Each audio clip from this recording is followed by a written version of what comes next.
YouTube. Today we reacted to Giannis' decision is here. Make sure I like, comment, subscribe, and let's get straight to it. Lillard suffering a devastating.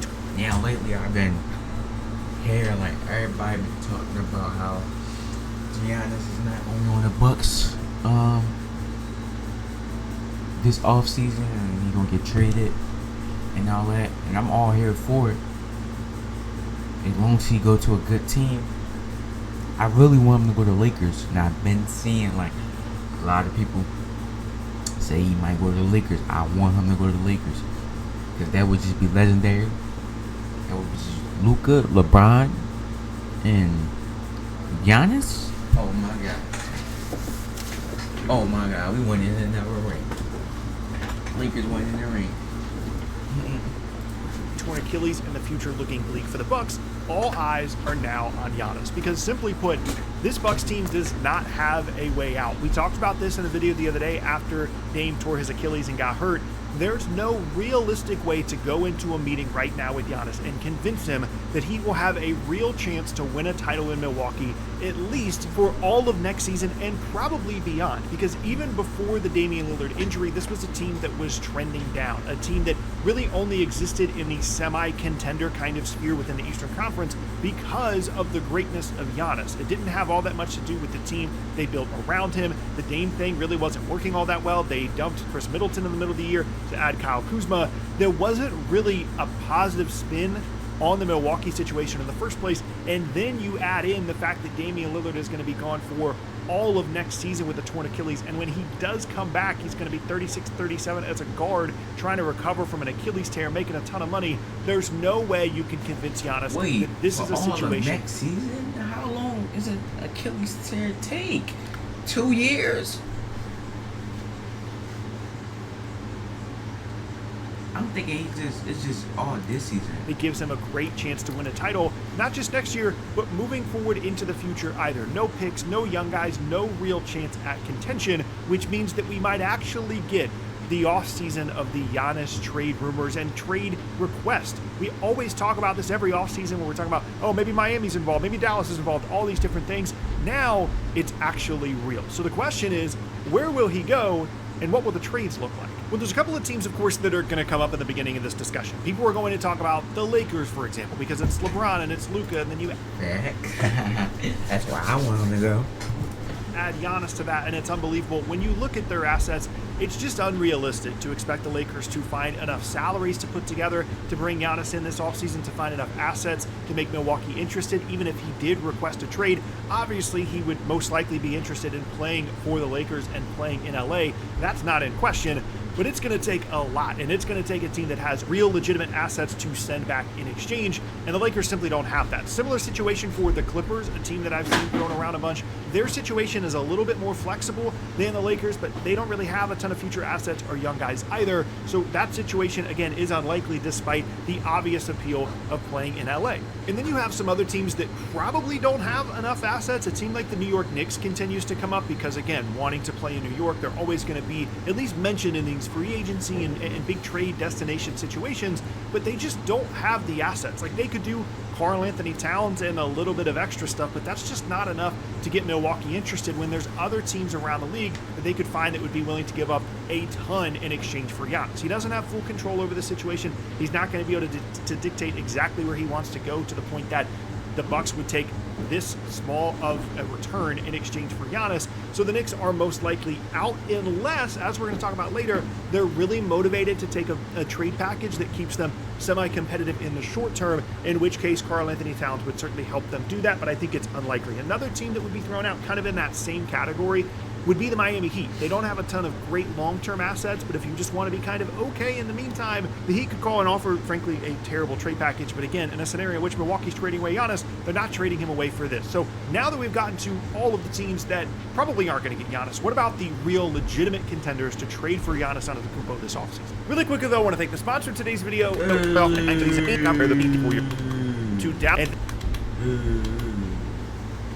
a trade request because he wants out, because he knows he wants to contend. All of a sudden he becomes the #1 guy in everybody's list, and Houston has, amongst teams that Giannis could realistically see himself winning a lot of games and contending for a title with, Houston has the most assets, or at least close to the most assets amongst realistic Giannis destinations. And importantly, compared to the middle of the season where there were some rumors about Houston adding, Kevin Durant or Devin Booker, whatever the case may be, they now have plenty of assets to trade that are actually available to trade. In the middle of the season, Jalen Green and Alfred Şengün were not available to be traded from Houston because they just signed contract extensions. This offseason, both those guys are an option. So Houston could put together a trade package around Jalen Green, Reed Shepherd, a couple of the other young guys on the roster, and a bunch of future picks. And that is something that would interest Milwaukee because it kind of bridges the gap between rebuilding but not being terrible immediately, but having picks moving forward into the future. And then maybe you can find a way to dump the Damian Lillard contract, and all of a sudden you're looking at a pretty quick rebuild there in Milwaukee, while Houston adds a guy that they desperately need, a creator, a superstar on this team that can then be surrounded by the spacing that they have, the role players that they have. There's going to be some back and forth from Houston in terms of who they'd want to keep in this deal, because you want to have those role player guys still there to play around Giannis so that he actually wants to go there, and it assumes that Giannis would want to go and play for Houston in the first place. Right now, a lot of the rumors are circling around these bigger market teams, these New York teams, these LA teams, even a team like Miami. But assuming that Houston is a real option for Giannis in terms of where he would like to go, they are absolutely a threat from an asset perspective if they think Giannis is the guy they want at the center of their team, because there's been a lot of discussion about them wanting Kevin Durant, and probably more likely Devin Booker as kind of a bit of a younger option, someone that fits their team a little bit better, whereas Giannis, as great as he is, might be a little bit of a messier fit in Houston. I also want to mention the San Antonio Spurs. This is a team that I don't think people are going to think about a lot initially, but when you look at their roster, if you add Giannis to this group, it's pretty unbelievable. They've got De'Aaron Fox, assuming they re-sign him to an extension this offseason. Of course, you have Victor Wembanyama, who's been out since the All-Star break with the blood clot issue. And yeah, you're going to have to trade away probably Steph Castle, Sohan, Keldon Johnson, Harrison Barnes as a contract, and some picks, but I actually think San Antonio could put together an offer that wouldn't include very many, if any, of their own first-round picks and still have a good enough offer to bring in Giannis. And they wouldn't have a whole lot left in terms of role players, but they'd have Giannis, De'Aaron Fox, and Victor Wembanyama, and they could figure it out later. That is an unbelievable group if that's something that Giannis wants to do. It's about location. It's about whether or not he would actually want to be there. But De'Aaron Fox has already proven that the guys are looking around the league and thinking, I want to play with this Wemby guy. Like, I want to be the one that kind of goes along with him as he ascends to one of the best players in the entire league. And when you think about the versatility, the defensive impact of what that front court would look like with Giannis alongside Wemby, Wemby's like the perfect guy to play in the front court alongside Giannis because of his ability to space the floor and handle the ball. Then you've got De'Aaron Fox on the perimeter as a creator. That is a really, really intriguing fit. Now, with the future of Greg Popovich as head coach uncertain, and obviously Giannis's desire to win titles, that's a little bit of an unproven situation to go to without the upside of some of the other teams that we're going to talk about in terms of cap space flexibility and things like that. But strictly from a roster perspective, that's super interesting. Another team that's going to be mentioned that I think people are going to be surprised by is the Brooklyn Nets, because as of right now, the Nets do not look like a contending situation whatsoever, and that's the whole point of Giannis leaving Milwaukee. The whole theme for him over the last couple of years has been he doesn't want to leave, but he wants to contend for titles, and if they're not going to have a chance to do that, that would be the impetus for him leaving. And Brooklyn right now is not a title contending team. They're one of the worst teams in the league this year, but what they do have on their side is a couple of things. One, a bunch of cap space this offseason, which makes their destination a little bit more likely for Milwaukee because there's no salary matching situation. They can just take Giannis into their cap space. And even after bringing in Giannis, depending on what they do with some of their other restricted free agency guys like Cam Thomas,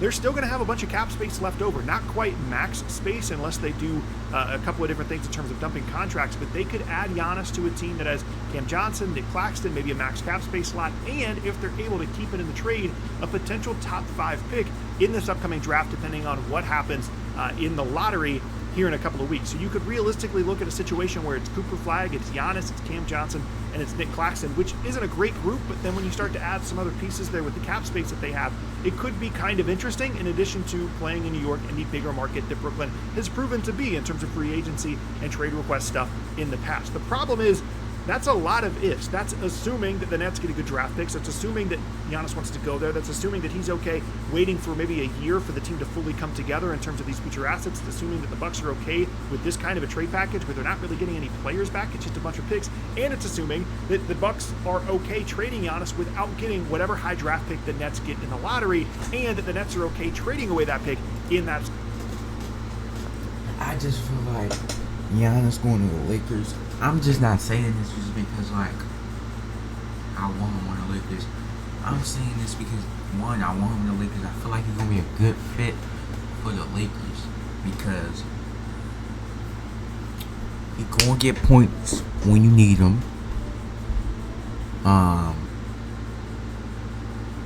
And like, it's just gonna be a good fit because it's like,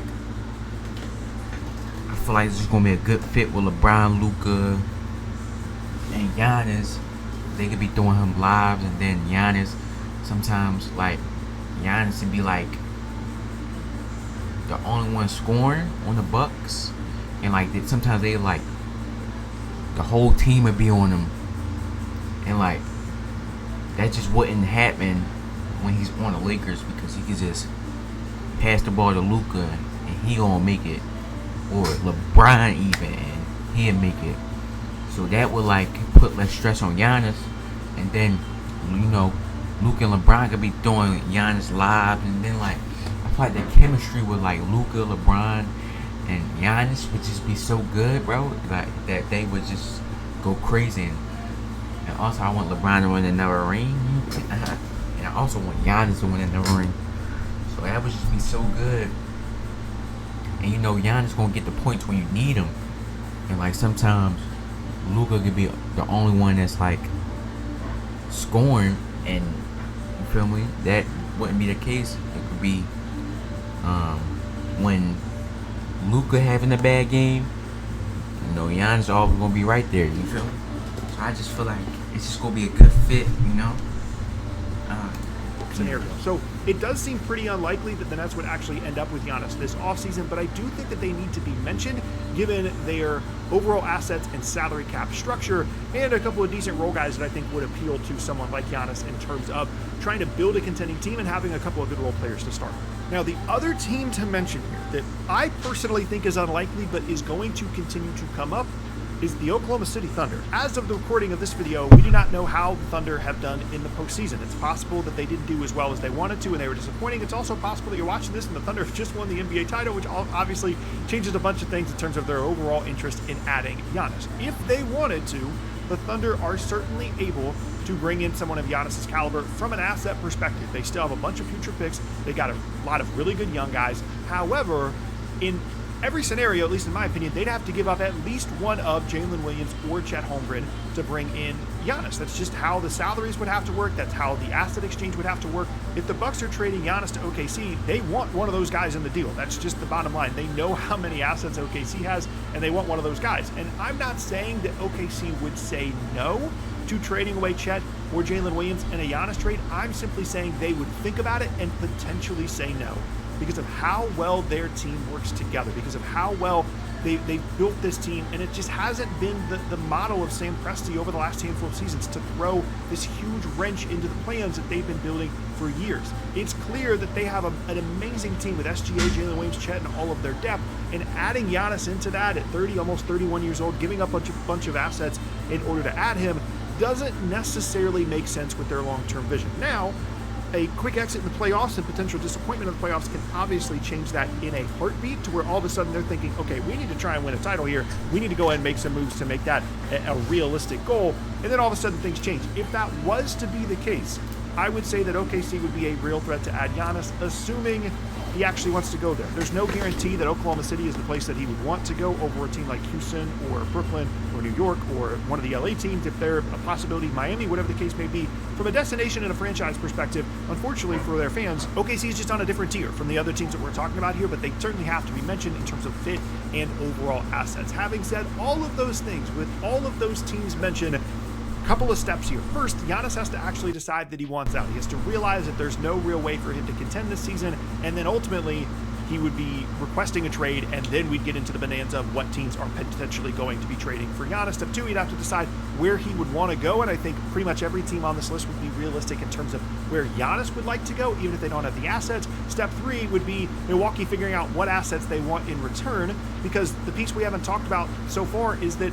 they don't have any other picks. Like, the thing that makes this an especially difficult rebuild for Milwaukee is they don't have future pick assets here. So just being bad, trading Giannis for like the Nets package, for example, for a bunch of picks, doesn't really help them, because then they're just going to be bad next year and then they're going to give away the pick. So the benefit of being bad and tanking, which is getting a high draft pick, isn't then there for Milwaukee. So those are the 4 steps that we have to figure out. And frankly, that's a lot of stuff to figure out, for Giannis to figure out, for the Bucks to figure out. But I do think it's a real thing. I think the Giannis decision is here. I think it's as likely as it's ever been that Giannis is going to request a trade from the Milwaukee Bucks. And once that happens, everything's going to change in the end.